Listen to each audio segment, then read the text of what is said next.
Et yep les potos, aujourd'hui on se retrouve pour la fameuse vidéo achat du mois. Achat du mois d'août, et là il va y avoir du lourd, du très lourd. On se retrouve juste après le générique. C'est parti, let's go.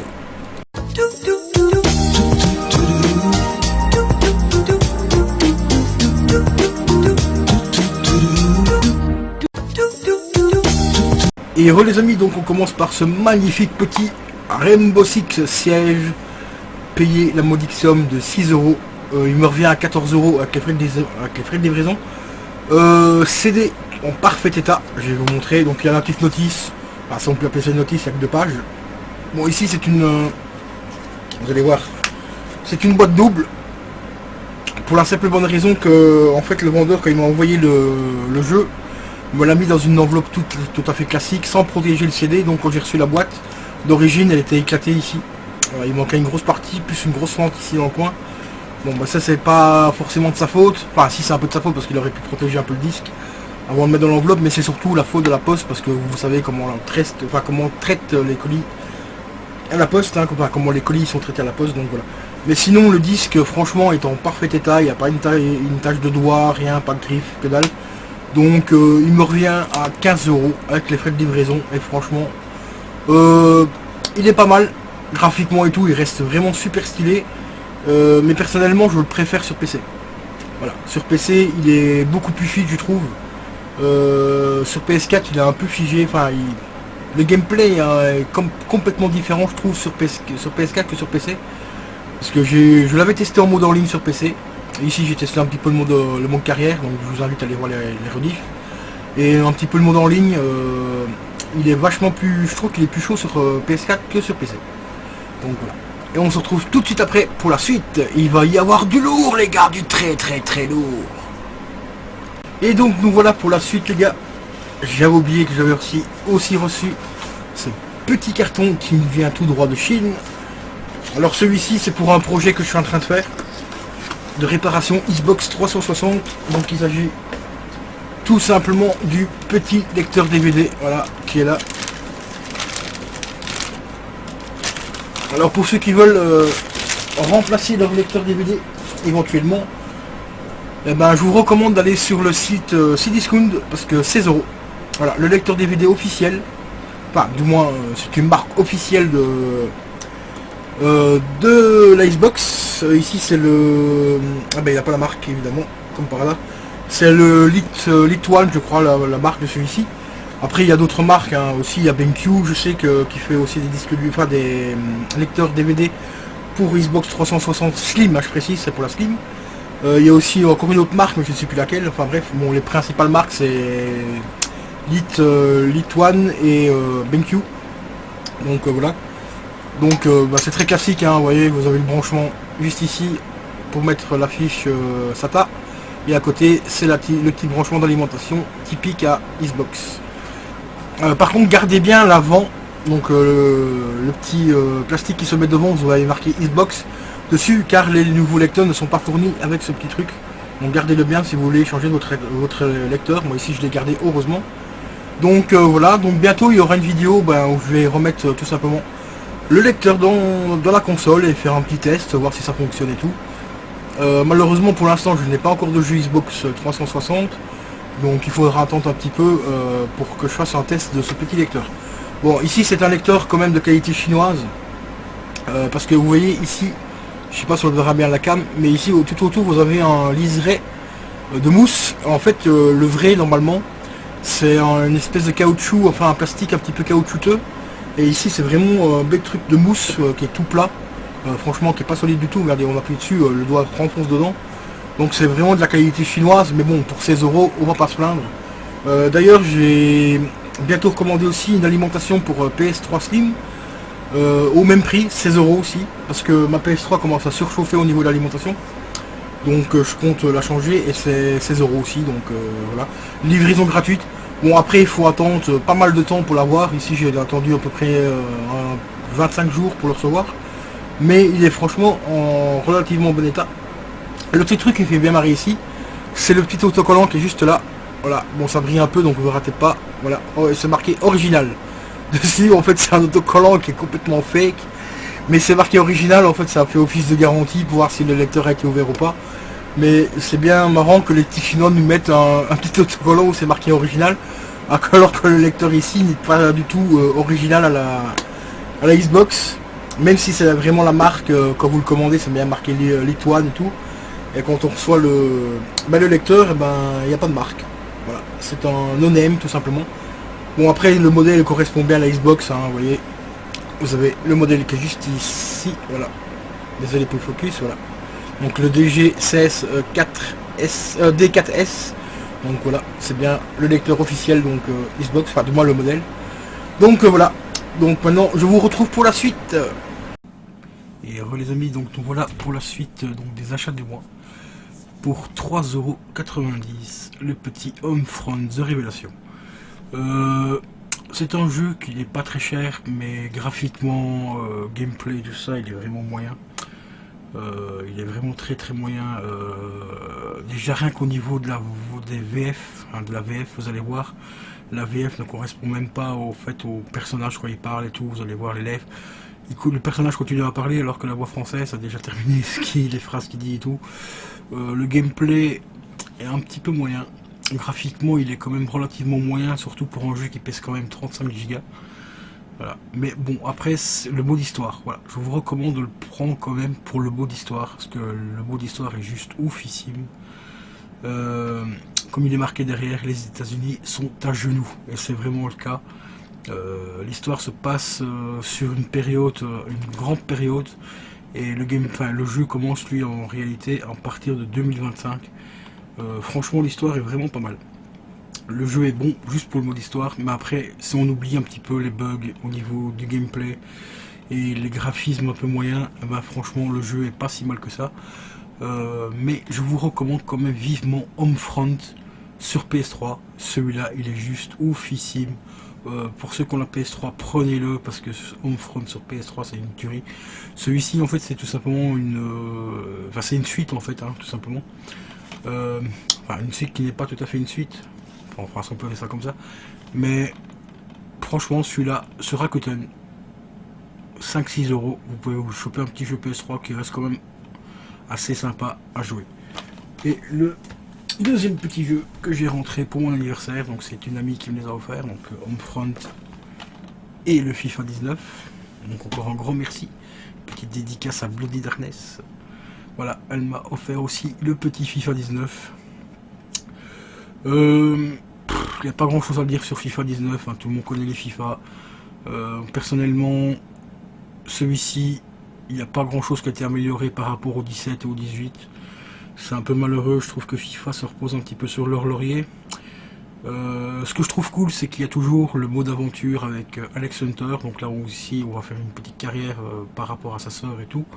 Et ça c'est cool parce que j'adore franchement le mode aventure, c'est pour ça que je me suis attaqué au FIFA 17 et 18 d'ailleurs, pour le mode aventure. Bon après il y a beaucoup de gens qui n'aiment pas le mode aventure, moi personnellement je le trouve vraiment super bien foutu. Et l'histoire est franchement pas mal aussi, donc voilà, et je suis assez content aussi que on puisse incarner un petit peu une carrière avec sa soeur et tout, donc c'est cool. Celui-ci, il nous fait quand même pas loin de 45 Go aussi, hein, de téléchargement. En fait, une fois que vous avez fini de télécharger avec la mise à jour, il va vous faire 47 Go à peu près. Donc voilà quoi. Donc rien à dire de plus sur le FIFA 19.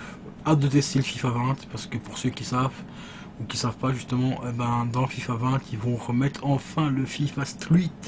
Et ça va être du lourd, donc j'ai hâte de que le FIFA 20 sorte et qu'il soit de casse, parce que celui-ci je l'ai payé, mon ami il a payé la modique somme de 15 €. Donc c'est franchement pas se fouler. Donc voilà, donc encore un grand merci à Bloody Darkness. Et je vous retrouve juste après pour la suite, et il va y avoir du lourd, comme je vous l'ai dit, du très lourd, vous allez voir. Et donc nous revoilà pour la suite des achats du mois les amis. Aujourd'hui j'ai reçu le petit Battlefield 1 Révolution, et regardez, il est sous blister, entièrement neuf, pour la somme de 13 €. Voilà, franchement pour 13 € c'était vraiment pas se priver. Donc voilà, un petit Battlefield 1 qui a l'air franchement relativement bien sympa, parce que ici ça contient donc vu que c'est l'édition Révolution, ça contient donc le jeu de base plus un pass premium avec 4 packs d'extensions et bien plus encore, on me dit sur la boîte, bien plus encore. Donc on a déjà un petit pack d'extensions de 4 objets. Est-ce que c'est des armes ou des costumes ou quoi, je le saurai quand je testerai le jeu. Mais bon, pour 13 € sous blister, franchement, ça fait vraiment plaisir. Et on va faire un petit peu d'ASMR. Allez, un petit peu d'ASMR les gars. Je vais juste faire une petite encoche. Hop. Écoutez-moi ça, le plaisir de déballer un blister.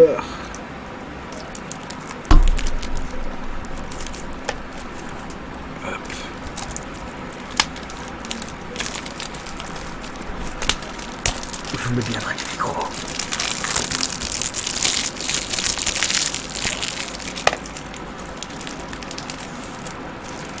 Bon, on va écourter le ASMR parce que sinon ça va prendre 3 heures pour sortir le jeu de la boîte.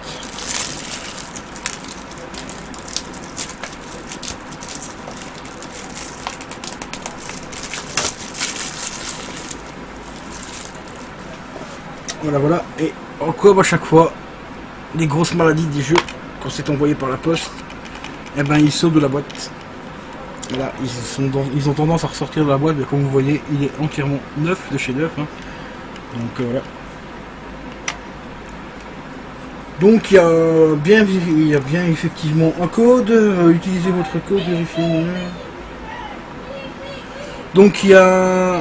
Ouais, bah évidemment c'est marqué en France, c'est marqué en anglais. Donc tout ce qu'il y a dedans, c'est marqué en anglais. Donc voilà, Unité Révolution. Bien sûr, je ne vous montre pas le code, hein, je suis pas débile. De toute façon, le temps que vous voyez la vidéo, le code sera déjà utilisé, donc voilà. Puis après, bah, on a ces petites notices bien moches, hein, voilà. Les magnifiques notices des jeux PS4 maintenant, voilà, ça se résume à ça. Donc franchement, 13 balles sous blister, c'est franchement une putain d'occasion. C'est un jeu qui pèse encore vachement lourd, 85 Go. Voilà. J'espère que graphiquement il va déchirer. Normalement c'est du Battlefield, donc logiquement il doit vraiment bien cartonner sur PS4. J'ai déjà vu des gameplays et tout, mais un gameplay sur YouTube ne représente jamais totalement le gameplay qu'on a réellement chez soi sur sa télé, parce que bon, avec le rendu de la vidéo et tout, on perd toujours un petit peu de qualité au niveau de l'image. Donc on testera ça bientôt en live les gars. Battlefield 1 Révolution. Et pour mes chers amis qui sont fans de Stephen King, parce que je sais que vous êtes quand même quelques-uns sur la chaîne. Alors ici j'ai trouvé du lourd les gars, mais du très lourd. Pour un petit peu moins de 10 €, parce que je l'ai fait commander, enfin je l'ai commandé sur en mondial relais. Donc 3,50 € la livraison, sinon ce bouquin là, normalement ça me coûte 21 € de frais de port, alors que le bouquin vaut 6 €. Et ben j'ai rentré La Tour Sombre en France Loisirs, donc ça contient les 3. Voilà, les 3 premiers tomes. Et j'ai déjà bien sûr Magie et Cristal en France Loisirs également. Donc ici on a le Pistolet Ross, les 3 cartes et Terre Perdue. Et regardez dans l'état qu'il est quoi, il est franchement mais en état mais quasiment neuf. C'est juste hallucinant. Bon, il a juste une petite pliure ici, voilà. Juste là à la tranche ici, mais ça se voit quasi pas. Donc ça franchement ça passe. Et ces éditions là France Loisirs, je les kiffe, mais je les kiffe vraiment de ouf. Ça me rappelle, enfin ça me fait vraiment penser à des gros bouquins à l'américaine, avec le Stephen King en blanc et le petit rappel du titre en rouge. C'est vraiment des bouquins mais d'une manufacture exceptionnelle. C'est vraiment dommage que France Loisirs ait arrêté ces éditions là, parce que franchement elles sont vraiment très belles. Et ici je les ai quasiment tous. Il doit en avoir à peu près 35 ou 36 au total, et j'ai pratiquement l'intégrale en France Loisirs, donc dans cette édition là. J'ai surtout les 2 premières rages, parce qu'il y a deux rages différents en France Loisirs, en couverture noire. Il y en a encore en couverture comme ça, en couverture de cartonné, enfin gros carton je veux dire, et il y en a un autre avec une couverture un petit peu cartonnée, un petit peu plus fine, et il y en a encore un autre de rage, toujours en France Loisirs, mais qui est un peu plus rare. Celui-là il coûte dans les 60 € avec les frais de livraison, qui est aussi en France Loisirs comme je l'ai dit, mais celui-là apparemment c'est une édition un peu plus ancienne, donc il est assez difficile à trouver apparemment. Et ici j'ai trouvé un vendeur qui me le fait, mais 55 € plus les 6 € de frais de livraison, donc ça me fait un petit peu plus de 60 € donc le bouquin. Donc c'est un petit peu cher, mais vu que c'est le dernier exemplaire de Rage qui me manque pour vraiment avoir tous les livres Rage de Stephen King, donc dans tous les formats. Là ici j'ai déjà les deux premiers formats en livre de poche, donc le noir et le blanc et tout ça, donc c'est vrai que ça me tente très bien de l'avoir, mais 60 balles quoi, donc ça fait un peu mal au cul. Enfin voilà les gars, donc je vais vous laisser. Je pense que la vidéo sera peut-être en deux parties, je ne sais pas. Je pense que je vais faire une deuxième partie pour vraiment les gros trucs qui vont arriver. Vraiment faire une petite vidéo dédiée, je pense que je vais faire comme ça. Et parce qu'ici il me reste encore 2-3 petits trucs à rentrer, enfin une petite chose. Il y a une autre petite chose qui doit prendre à peu près une vingtaine de jours parce que ça vient de Chine. Et après il me reste encore 2 autres livres de Stephen King à vous présenter, qui sont exceptionnels aussi. Et au niveau du prix aussi, franchement c'est exceptionnel. Donc je vous dis à tout de suite. Et les amis, donc nous voilà pour la suite de l'achat du mois. D'où donc avec le magnifique petit Stephen King Peur Bleue. Voilà, toujours payé moins de 10 euros. Ça c'est vraiment super cool. Je crois que le bouquin ici je dois l'avoir payé 3 euros à peu près, et 3 euros de frais d'envoi parce que c'est livré en mondial relais. Donc à ce prix là je me prive pas, parce que d'habitude ce genre de livre comme La Tour Sombre par exemple, que vous avez déjà vu ici, en livraison normale il faut compter 21 euros de frais de port, alors que le livre j'ai payé 6 euros. Donc voilà. Petite précision, il y a encore une petite chose que je dois vous présenter sur cette vidéo là. Et comme je l'ai dit, les gros collectors, car il s'agit de gros collectors PS4, seront présentés tout simplement dans une vidéo, enfin dans une prochaine vidéo, parce que celle-ci va durer trop longtemps. Et pour vraiment les gros fans de Stephen King, je vous ferai une vidéo dédiée à tous les livres de Stephen King que j'ai recommandés durant ce mois d'août. Donc je vous dis à tout de suite pour la prochaine et dernière partie de cette vidéo achat du mois. Et yep les potos, c'est Balk 687. On se retrouve pour la dernière partie de l'achat du mois. Et je vais vous présenter le dernier petit jeu PS4 que je me suis chopé. Voilà, le petit D3 Big Gun Humaine, qui est un excellent jeu. D'ailleurs il est gratuit pour le moment sur la PS4. Je vous invite à le télécharger. Moi je l'ai déjà testé sur la PS4 en démat, mais je voulais le reprendre vraiment en boîte parce que c'est un jeu que j'ai ultra kiffé. Et en même temps c'est aussi les créateurs d'Eviren. Je suis un grand fan franchement de ce jeu, donc Eviren. Donc je voulais le récupérer en boîte. Ici je l'ai payé à peu près 20 euros. Je crois que c'est 21 ou 22 euros. Bon, ce qui reste un peu cher pour un jeu. Mais franchement, je le voulais absolument en boîte celui-là. Parce que celui-là, il est ultra kiffant. Si vous n'avez pas fait ce jeu, faites-le parce qu'on est vraiment en plein dedans par rapport à tout ce qui est cybernétique, les robots et tout. Franchement, je vous conseille ce jeu, c'est un jeu de ouf. Et en plus, comme vous allez certainement le remarquer, c'est les boîtes première édition de la PS4. Vous voyez, le bleu est beaucoup plus épais. Parce que les anciennes boîtes étaient beaucoup plus épaisses, regardez. Vous voyez, le bleu c'est beaucoup moins transparent que les anciennes. Donc des boîtes beaucoup plus solides que les nouvelles, que celles qu'on a maintenant et tout. Donc voilà, donc c'est encore une preuve que Sony, ils essaient de faire des économies vraiment sur tout ce qu'ils peuvent. Boîtes moins épaisses, les notices, il n'y en a plus, enfin voilà. Mais bon, enfin bref, ce petit jeu, il est franchement oufissime, je vous le recommande vivement.